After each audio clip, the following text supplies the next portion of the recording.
Ma fille, ma volonté éternelle a été le point central de ma vie et dans mon humanité. De ma conception jusqu'à mon dernier souffle, elle m'a précédé, m'a accompagné, a été l'inspiration de chacun de mes actes.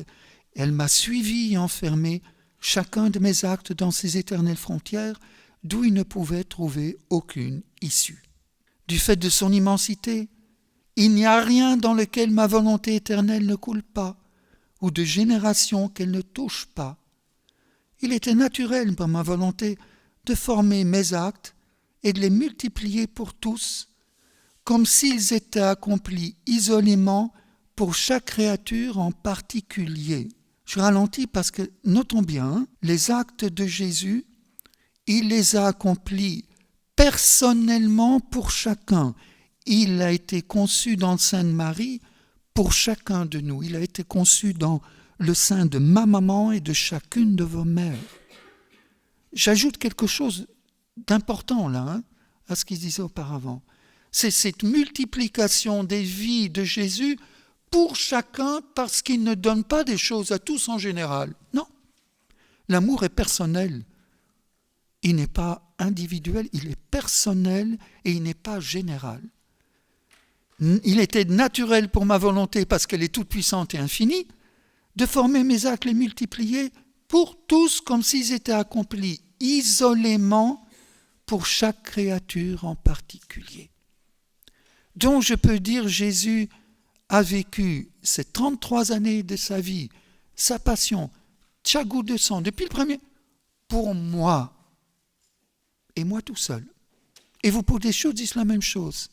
C'est ça qu'il est occupé à dire. Il a multiplié ses vies pour qu'elles soient uniques pour chacun. D'ailleurs, il le dit à certains mystiques, je serai mort pour toi tout seul. Mais il l'a fait effectivement.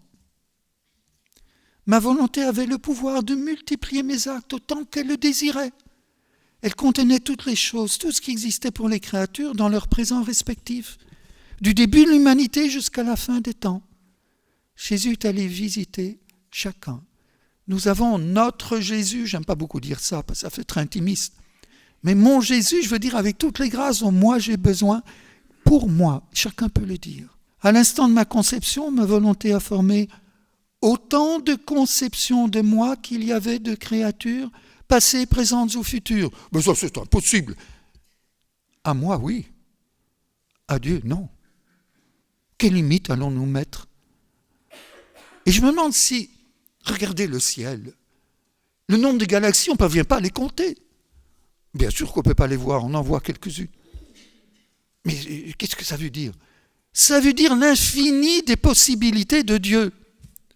S'il peut créer des galaxies en nombre qu'on ne peut pas les compter, il ne pourrait pas reproduire ainsi des humanités. L'humanité, ce n'est pas infini. Hein. Le nombre n'est pas infini. Mais Dieu, la puissance est infinie. Vous voyez qu'il y a une disproportion entre le nombre limité, même si c'est des milliards d'êtres humains, il y a encore un abîme entre ce nombre qui est fini, même s'il est immense, et l'infini de Dieu. L'infini, c'est ce qu'on ne pourra jamais énumérer. Donc c'est possible pour Dieu, mais nous avons fait un Dieu à notre image limitée, dans une petite boîte. Elle a réalisé des répliques de mes paroles, de mes pensées, de mes travaux, de mes pas, et les a étendues du premier au dernier homme, ayant existé, existant, devant exister. C'est bouleversant. Tous les actes que Jésus a fait, il les a fait pour moi. Je peux donc glisser mes pas dans les siens, mes paroles dans les siennes. Seigneur, c'est un des actes qu'on demande dans les rondes. Mais ça prend sens, on comprend qu'est-ce qu'il veut dire. Mais toutes ces paroles sont en moi. Toutes ces paroles sont en moi. Et il les a dites pour moi. Quand je lis la parole de Dieu, je ne lis pas une parole extérieure, je la lis pour réveiller l'écho. Et Jésus me parle, il me les a dites à moi il y a 2000 ans et ces paroles sont inscrites en moi. Il faut que je les réveille. Je ne connais pas, je reconnais. À la conversion, je reconnais. Mais oui, c'est toi qui parles en moi.